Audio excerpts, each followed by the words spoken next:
Welcome to Courage for the Journey. This podcast is available wherever you like to podcast, or you can sign up by going to my website, juliefillinger.com. I am Julie Fillinger, and my desire is that telling my story will encourage you in yours. Today is December 2nd. I look around and I see people trying to get in the Christmas spirit, but honestly, this is not the most wonderful time of the year for everyone. Those suffering heartache can't muster the strength to put on a brave front. I have been there, and so have many of you. So this month, every Tuesday before Christmas, I want to share with you some Christmas courage. But I'm not going to do it alone. I'm going to be interviewing guests that wrote blogs in the series we published this past summer called Sunlit Stories.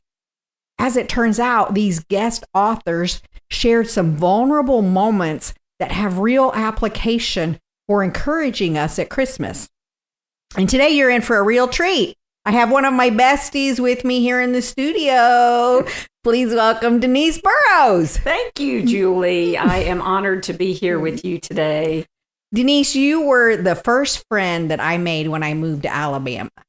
It was a big change for me to move from the Midwest, but you and I were kindred spirits right from the start. Yes, we were. I remember vividly the day we met. It was at church, and we had children that were in diapers. That's right. So That's right. It's been that long ago. Yeah, we came to Jeff's Sunday school class, and it didn't take long at all for us to realize we had similar views on life and especially parenting. That's right. Yeah. That's right. So for inquiring minds out there, Eric and my boys, Nicholas and Drew, are right in between Jeff and Denise's son, Jesse, and their daughters, Libby and Casey. Yes. So even though Drew now lives in New York City, pursuing his dream of Broadway, he hasn't forgotten his Coleman, Alabama roots. And just this past week, he and Libby met for dinner. Yes. Libby was in New York with some friends for a girls' trip. And she sent a picture and she said, "Guess who I'm with?" And it was Libby and Drew. And we have pictures of the two of them from the time that they were teeny tiny. So it's just such a blessing. Oh, so sweet. And furthermore, you're one of Drew's all-time favorite teachers. Oh, thank you. Thank Yes. you. He's one of my all-time favorite students and friends.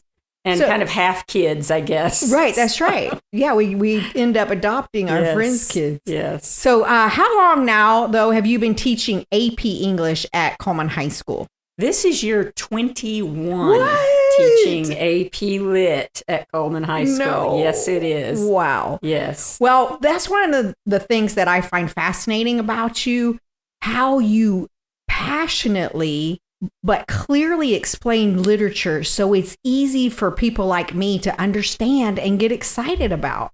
Well, thank you. Yes, I am very blessed to be able to teach what I love, medieval and 17th century British literature.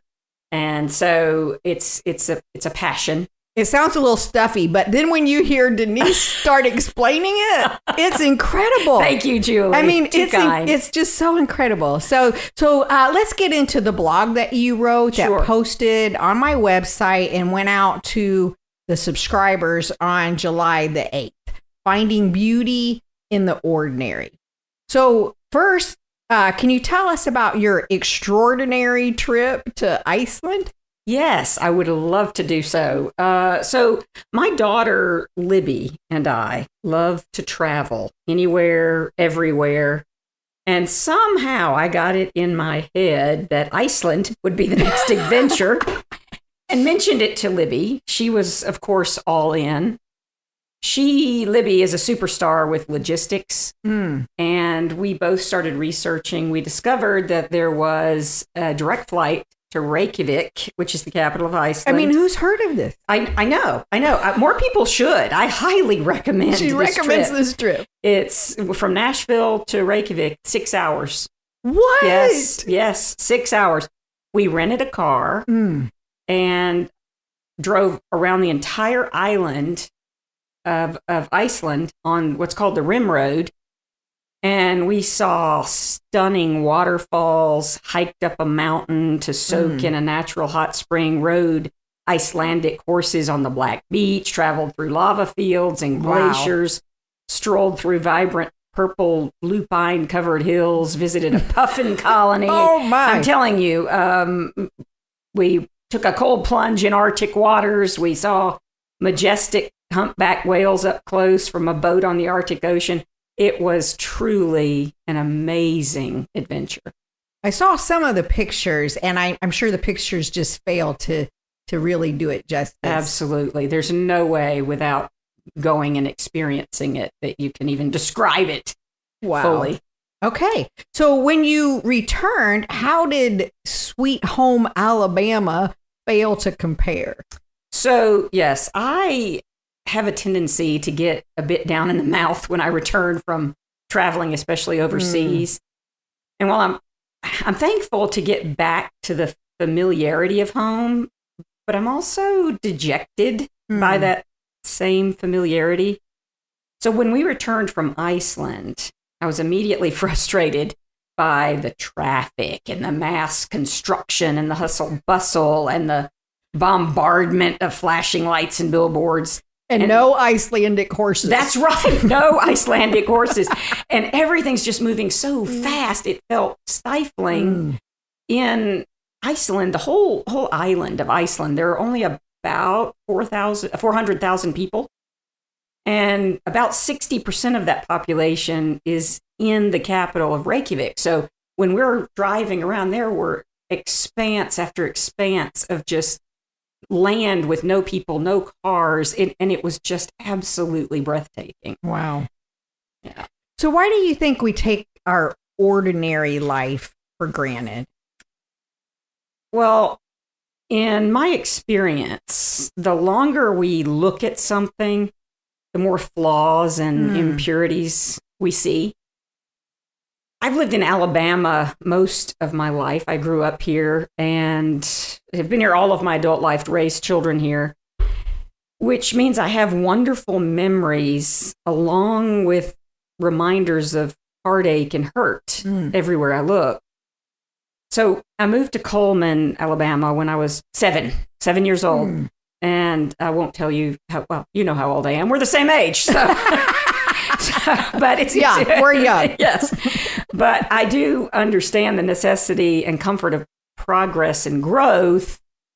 But I've also witnessed the systematic decline of the small town charm that our little town once had. And more is not always better. You know, the ordinary no longer reflects the fresh newness of places that we've never been before.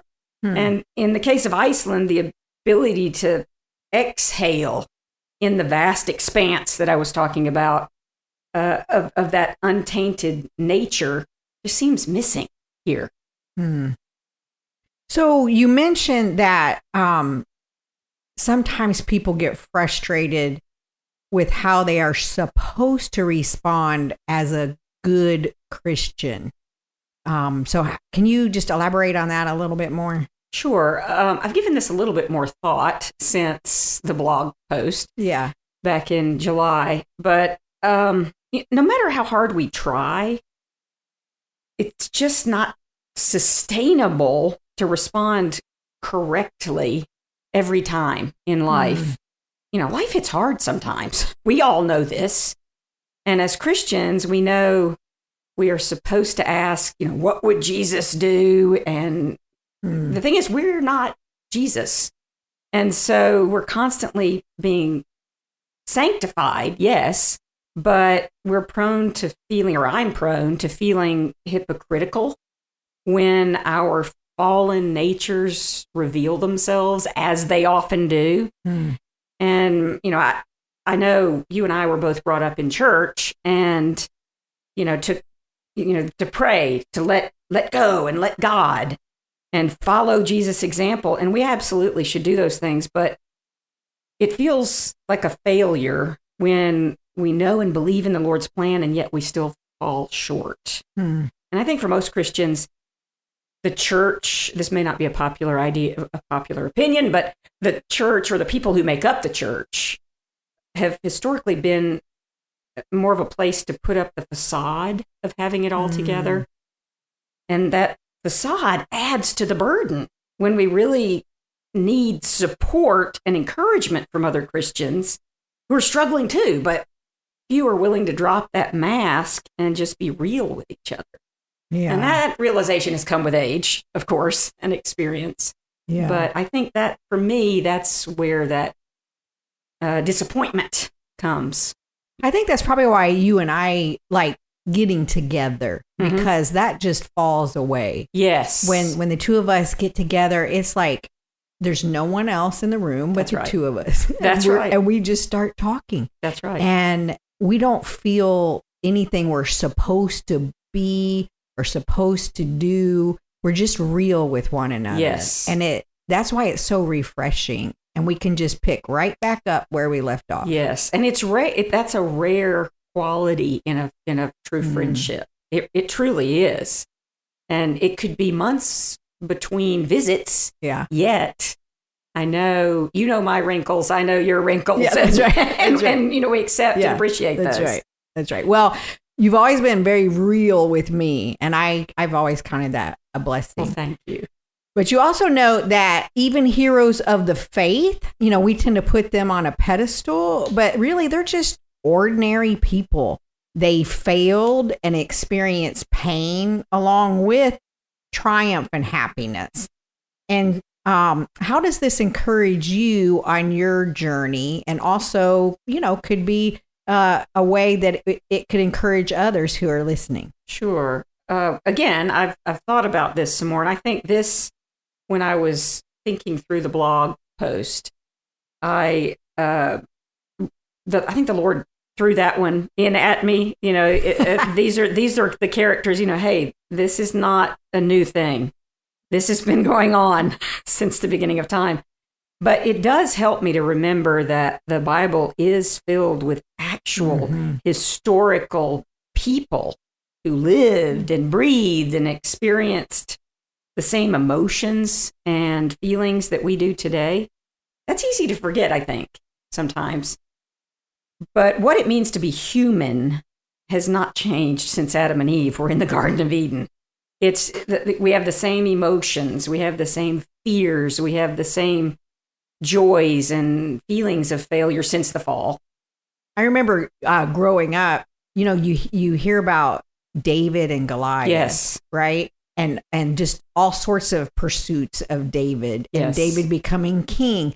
And it's not till later when you study his life more closely that you really start to see a lot of his flaws. Yes. And yet God still called him a man after his own heart. Right. And it's just, I think that kind of is an example of what we're talking about here. Exactly.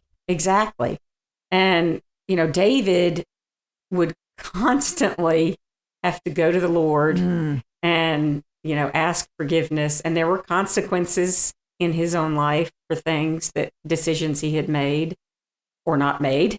And so, you know, I think when we read about these heroes of the faith, we do tend to forget, like David or like even Moses, even Abraham. Father Abraham. Yes. That most of them grew into what they eventually became. And we read about and study them as one-dimensional sometimes when, you know, that we see their best moments. That's what is highlighted in church, you know, their best moments. And they were once children. They were once teenagers. They were overwhelmed mothers and fathers. They loved, they cried, they made embarrassing and sometimes tragic mistakes, just like we do. And yet they continued to follow the Lord, and he continued to bless them in that. Yeah, so that is a word of encouragement. I mean, for me too, because even though we're going to fail along the way, we don't have to stay there. Right. We will have opportunity, like you were saying, to grow and to not be defined by those failures, right, but also experience triumph and happiness as well. And so that's one of the things that I've discovered on this grief journey is that it's okay to heal. Right. Right. Like I don't have to feel guilty about healing. Right. And so we're along the journey, and there's times that I have setbacks, but overall I can continue to heal on this journey. Yes. And so I kind of see that in these stories of these what we call heroes. Right. Right. The familiar names in the Bible. Yeah. So you came back from Iceland, right. And you were a little bummed at first, but then you started looking at your familiar surroundings yes. with fresh eyes. Yes. And so how did that help you? So, and that took a little while, honestly. it took some time. Let's get back to Iceland. Right, that's right. 6 hours on the plane. It's easy. It's an easy flight. But, I guess when I ponder all the times and places and families I could have been born into and the comforts that I take for granted on a daily basis, I do begin to notice those ordinary blessings in my life. I've got absolutely amazing kids who are all successful and thriving in their own right. I have a warm bed to sleep in and the resources and health to be able to travel and to be able to help others when I can. And I try to see my life through the eyes of other people who may see what I see as ordinary as extraordinary. And that helps sometimes too. Well, and also I liked it, the part where you wrote about Icelanders may come to Cullman, yes. Alabama and just be amazed. Yes. Right? Yes. I mean, especially at Christmas time. Oh, at Christmas with the lights and the, in the fall with, the beautiful, and they're so, Iceland is their ordinary, Icelandic yes. people, that's their ordinary. Yeah. And so they would be amazed at the beauty that I take for granted here in Alabama and in Cullman.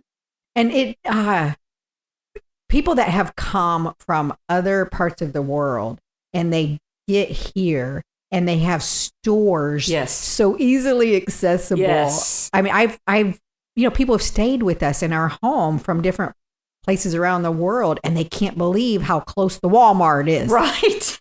And how much you can buy there. Yes. Yeah. I mean, they love going. Can we go back to Walmart? Yes. And we're like, well, if we have to, but sure. Yeah, I mean, I'll drop you off and drive around the parking lot. Fascinated. Right. Fascinated. So so fresh eyes can make a difference, right? Yes. Seeing it through someone else's eyes and giving you that perspective. Yes. But you also reflected on God's control of creation and changed your perspective as well. Yes. So, standing there looking out at looking at the glacier and looking out over the lava fields that are just on the side of the road. And I mean, it's just unbelievable. And when I reflect on that and on the universe, on the earth, say the miracle of birth, the unconditional love, the simplicity of even things such as fall leaves, I realize how small I am in relation to God's vastness, and my human brain cannot fathom God's power and control over all creation. The same God who created those glaciers and the humpback whales in Iceland also created the tiny little soft pads on the paws of a kitten. And I just got a new kitten, by the way. So that's fresh on my mind. Yes. But when you think about it that way, it's just mind-boggling, and you just have to trust. I'm so glad that God knows, because I certainly don't. Well, and all these simple pleasures. Yes. Up to all the majestic parts of creation are just a glimpse of what is to come. Right. I think that just gives us a glimpse of new heaven, new earth, and what that will be like. Yes. And so I'm always looking through those eyes, or trying to anyway, and enjoying what we can hear, but realizing it's just a glimpse. Right. Right. And that is just unfathomable. It's just really, I can't wrap my brain around that. So you said John Milton, which I already knew. I don't even know why I'm saying you said John Milton. Guess what my kitten's name is? No. Milton. Oh, the kitten is named Milton. Of course it is. The kitten Milton. Okay, so John Milton, your favorite author, and Yes. people who know you already know this, right? They do, Yeah. yes. So the poem, though, that you quoted from may be not what people are expecting. Right. This is right. Because if they know you, you do tell them a little bit about, because it's fascinating, what you do with the seniors. Okay, so we read, if people are not familiar, John Milton is a 17th century author, and he wrote Paradise Lost, which is kind of his magnum opus. And it is the story, it's a fictional representation based on biblical truth. There's nothing in Paradise Lost, this poem, it's 10,500 lines of a poem. So, that's the cringe for everybody. But we read this in its entirety, and it is the story of Adam and Eve in the Garden of Eden and the fall of man and what resulted. And what Milton does is he gives motivation to those characters, and we have angels, the Lord sending angels. We have conversations between the Lord, and we have Satan and his fall, and so it's all encompassing. Really, it is fictional, but it is based on biblical truth. And it helps kind of give you word Yes. pictures Yes. to go along with what you know to be true Right. from God's word. Right. But that's not the one you chose for this particular No. blog. And so you chose a poem on his blindness. Yes. So Milton wrote lots of sonnets, and this is a sonnet. And I quoted part of this. Oh, see, I called it a poem. What is a poem? Okay. That's more specific. So see, yeah, that's a I'm specific problem. I'm learning things Yes. all the time. So this, if it's okay, Julie, I'll Yes. just, it's only 14 lines. A sonnet by As definition opposed is to 14, the 10,500 lines. Yes. Yeah. I won't make you listen to all of that. We want to hear it. But what I thought I would do, if it's okay, is read this and then just briefly explain Yes. the thought process that kind of gets me then there. everyone gets to hear what I already know. Oh, well, thank you. Yes. I love it. I love it. So this is John Milton's poem. When I consider how my light is spent, ere half my days in this dark world and wide, and that one talent which is death to hide, lodged with me useless, though my soul more bent to serve therewith my Maker, and present my true account, lest he returning chide. Doth God exact day labor light denied? I fondly ask. But patience, to prevent that murmur, soon replies, God doth not need either man's work or his own gifts. Who best bear his mild yoke, they serve him best. His state is kingly. Thousands at his bidding speed, and post o'er land and ocean without rest. They also serve who only stand and wait. Yeah. And so That part is so powerful. isn't it? Isn't it though? And I think, and I could go on and I'm going to try to give you the abbreviated version here. But John Milton, what he's doing here, he's speaking on his blindness. He went completely blind in his 40s. Wow. And so when he wrote Paradise Lost, he dictated it to his daughters. He was completely and totally blind. Wow. And which is amazing if you've had any exposure to that poem at all. But so there's a lot of duality here meaning that, he's talking, when he's saying how my light is spent, it's both literal and figurative. His days, his literal eyesight. He wrote this when virtually half of his life was over. And he, as far as, life expectancy and things at that time.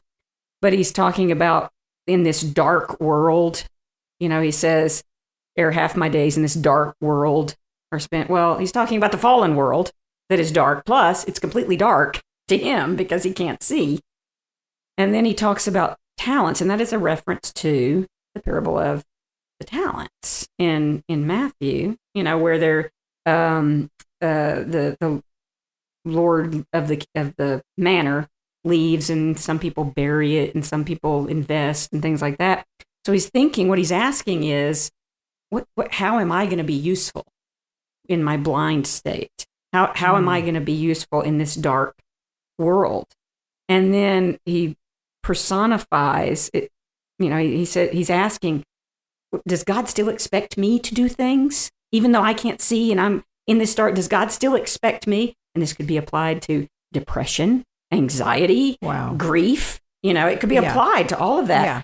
And then he personifies patience. Okay. And this is where we don't like it. I don't like patience. I don't like to be patient. I'm not patient. Yeah.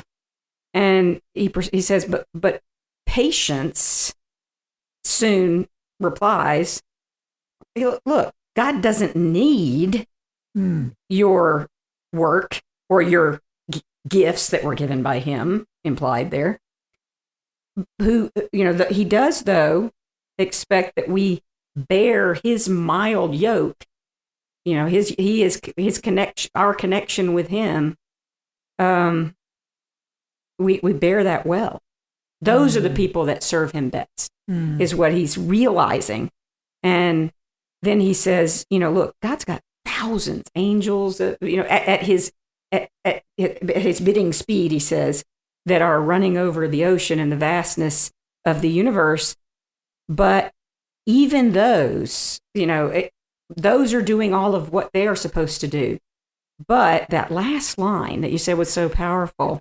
It gets me. Yes. They also serve who only stand and wait. And let me explain about this word stand. Yes. Okay. So you guys can't see us, but I'm like just sitting here, just nodding at everything she's saying.